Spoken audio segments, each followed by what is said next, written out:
السلام علیکم ډیر قدرمنو او زړه دراتیرو محترم اوریدونکو، هیله د روغ جوړ خوښ او خوشحاله به یاست. زه قلميار اشنا یم او تاسو ته مې د جوجو ناول 11مه برخه راوړې ده، په دې تمه چې تر وروستیو شېبو یې راسره واورئ. تېره برخه مې تر دغه ځایه اورېدلې وه. پرون مې پلار د وړو کندو بې ځایه کاوه، دهقان ته یې احوال ور ولېږه، خو هغه ویل چې ناروغه دی. بیا نیکه ته غوسه ورغله، سړی یې راوغوښت، ور یاد یې کړه چې نور یې په پټیو کې ونه ویني.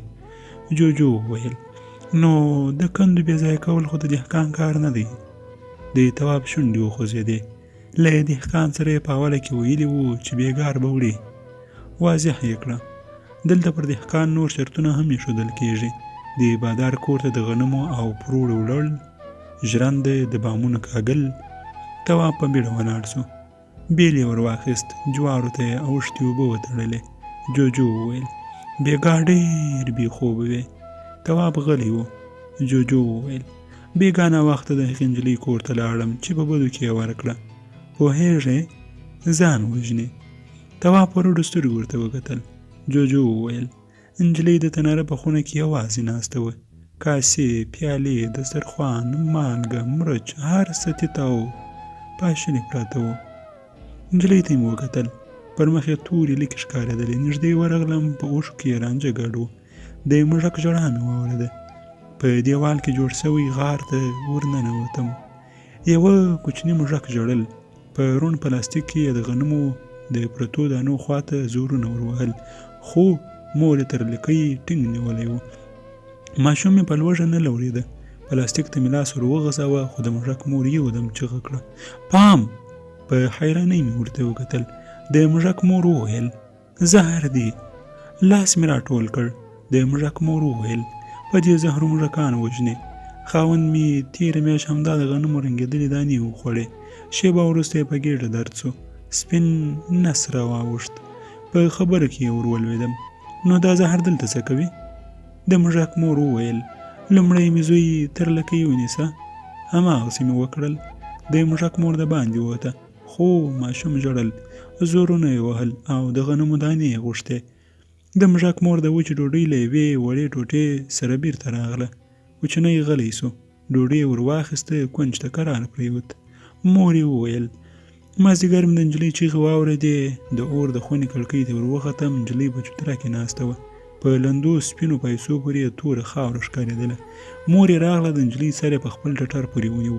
پر خړو غمبورو یې اوښکې روانې سوې. وروسته یې نجلۍ ولاړه کړه. دواړه کوټې ته ننوتل. زړه مې بې طاقته سو.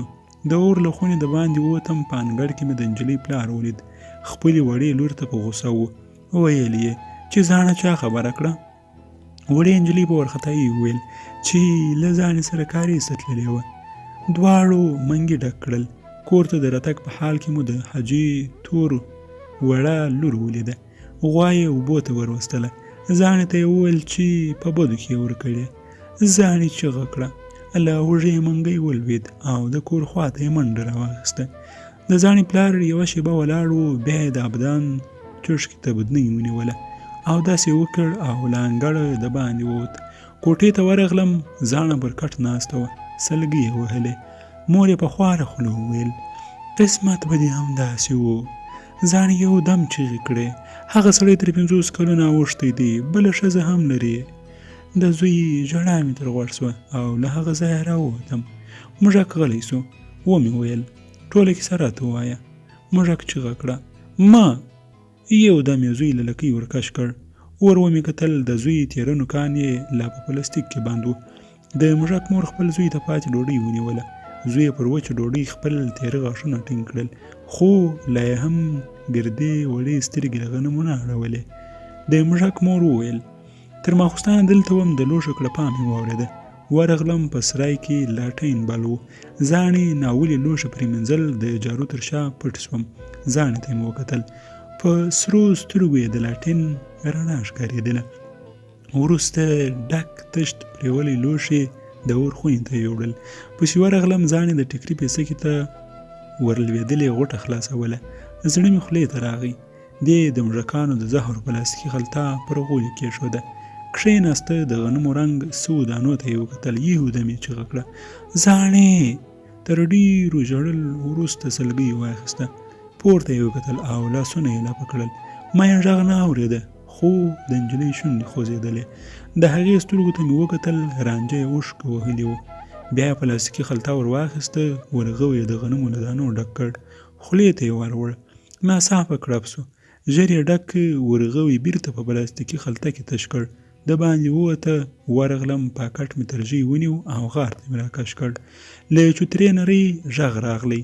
مور یې زاڼې ته په غوسه وه چې په لوږه ویدېدل ښه نه دي.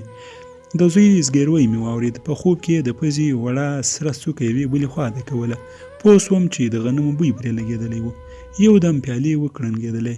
ورغلم، زاڼه په زهرو پسې ګرځېده. د پلاستیکي فرش څنډه یې واړولې، پرې مینځلي لوښي یې سره تیت کړل. تاقچه یې وکته، یو دم یې کوکه کړه. د مرچو او مالګې ډوبلې یې لاندې راوغورځول. کونج ته غلی کښېناسته. بس همدومره. جوجو غلی سو. لرې د باسکل زنګ وکړنګېد. جوجو د کچالو د بوټي تر پاڼو ور وکتل. په نرۍ لاره کې ډنګر سړی ولاړ و. سړي په لوړ غږ وویل: نیکه دې په کور کې دی؟ تواب ور غږ کړل: هو، خیریت و. د حاجي ستار د لور جنازې ته یې غوښتی. کوم ستار؟ سړي پر بایسکل پښه واړوله، په تګ کې وویل: د ړنګ کاریز د کلي. تواب ودرېد، چغه یې کړه: کومه یوه؟ د سړي غږ د بایسکل د ټیم له ټکا سره ګډ سو. هغه چپرونې یې په بدو کې ورکړه. جوجو وویل: ورک سو. ماخوستن تواب د نیکه پر لاسونو اوبه وراچولې چې بدنۍ کږه سوه. نیکه چیغه کړه: ړوند یې، درۍ دې لنده کړه. تواب غلی و. تره ته یې وکتل، سترګې له غوسې ډکې وې. تواب د نورو پر لاسونو هم اوبه ور واچولې. تر چوترې کښته سو. چلمچي یې تش کړ، اوږه یې درنه سوه. تواب په غوسه وویل: بدنۍ د ناستې ځای نه و. جوجو په خبره کې ور ولوېد: بیړه لرم، باید خبرې وکړو. تواب وویل: ټول ناست دي، کوټې ته نسم تلای.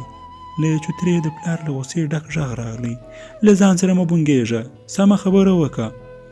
تواب وارخطا سو. څه مې نه دي ویلې. چوترې ته ور وخوت، غلی کښېناست. نیکه چیغه کړه: بلا وبلا، د لمانځه ناوخته سو. له دالانه ښځینه وارخطا غږ راغلی: چای دم دی، یوازې پیالې مینځم. چوپه چوپتیا سوه. د تناره له خولې د پیالو کړنګا راتله. نیکه په غوسه وویل: کم عقله نجلۍ، ځان یې زندۍ یعنې غرغره کړ. نه د دې دنیا سو نه د هغې. د تواب غوږ وتخنېد. جوجو وویل: ورته ووایه چې دا دنیا خو تاسو ور خرابه کړه. تواب په غوسه وویل: چوپ. د تواب پلار یو دم چیغه کړه: خره! سړي چپلکې ته لاس ور وغځاوه. تواب ټیټ سو. چپلکه پر یوه کوچني هلک ولګېده.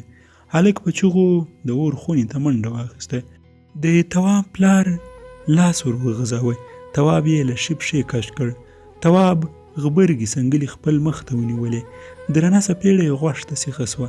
نیکه چیغه کړه: ما هلک دی. د اور له خونې وارخطا ښځې راووتې. د تواب پلار شاته سو. تواب ژړوونی غږ وویل: په قرآن کې مې نیکه ته ویلي وې.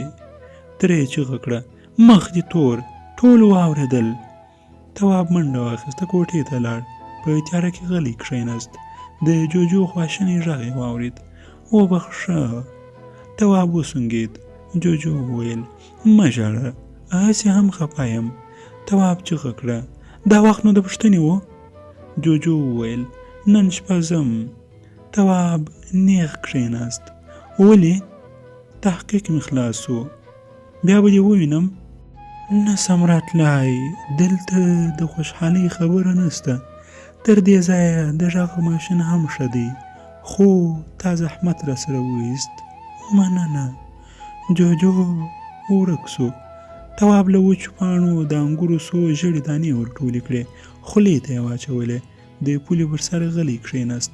شاوخوا یې وکتل، په تاکونو پورې لا یوه نیمه وچه پاڼه باد وهله. تواب چیغه کړه: ارې! پسونه د باغ دروازې ته روان وه. تواب له ځمکې یوه لویه لوټه ورپورته کړه. لوټه د دروازې په زنګ وهلي آهن چادر ولګېده. پسونه بیرته راوګرځېدل. تواب کښېناست. سر یې وځړېد. له ځمکې یو خلی ورپورته کړ. پر خاورو یې څو لیکې وایستې. څنګ ته یې وکتل. یو دم یې چیغه کړه. تر پولې یې ټوپ واچاوه. ودرېد. ورمېږ یې کوږ کړ. جُوجُو زړېدلی سر ناست و. تواب وویل: له ما خو دې زړه وویست. جُوجُو غلی و. تواب وویل: څه وخت راغلې؟ جُوجُو سر پورته کړ. نه اورم. څه وخت راغلې؟ جُوجُو په لوړ غږ وویل: غوږونه مې درانه دي. ستاسو په حساب 3 ساعته د غږ په ماشین کې وم. تواب د جُوجُو تر څنګ کښېناست. هغه ته یې وکتل. په شنه سترګو کې یې پخوانۍ ځلا نه وه پاتې. جُوجُو وویل: د ځمکې د کورې له څنګه تېرېدم را په یاد شوې. تواب په حیرانۍ ورته کتل. جُوجُو وویل: کور ته مې ورغلم. نیکه دې په کمبله کې ځان پټ کړی و. ټوخل یې. بیا مې د اور کوټه درپسې وغوښته، خو هلته هم نه وې. له غوا مې پوښتنه وکړه. ویل یې چې باغ ته یې پسونه بیولي دي. جُوجُو غلی شو.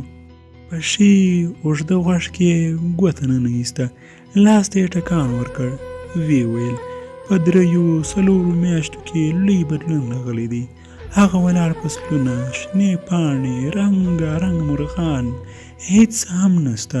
هره خوا سپېره ده. تواب وویل: منی دی. جُوجُو غوږ ورنږدې کړ. تواب چیغه کړه: منی دی. جُوجُو یو دم شاته سو.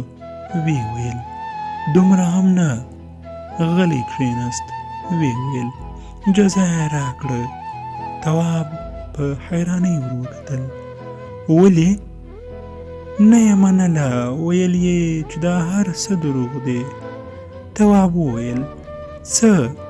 تحقیق یادوم. د منلو وړ نه ورته ښکارېده. تواب په حیرانۍ ورته کتل. ډېرو قدرمنو او زړه ته راتېرو محترمو اورېدونکو، د جُوجُو ناول 11مه برخه پر همدغه ځای پای ته ورسېدل. تر بیا او بلې برخې زه درڅخه اجازه غواړم. تاسو ټول ته ښه شپه، ښه خوبونه. د خدای جل جلاله په امان.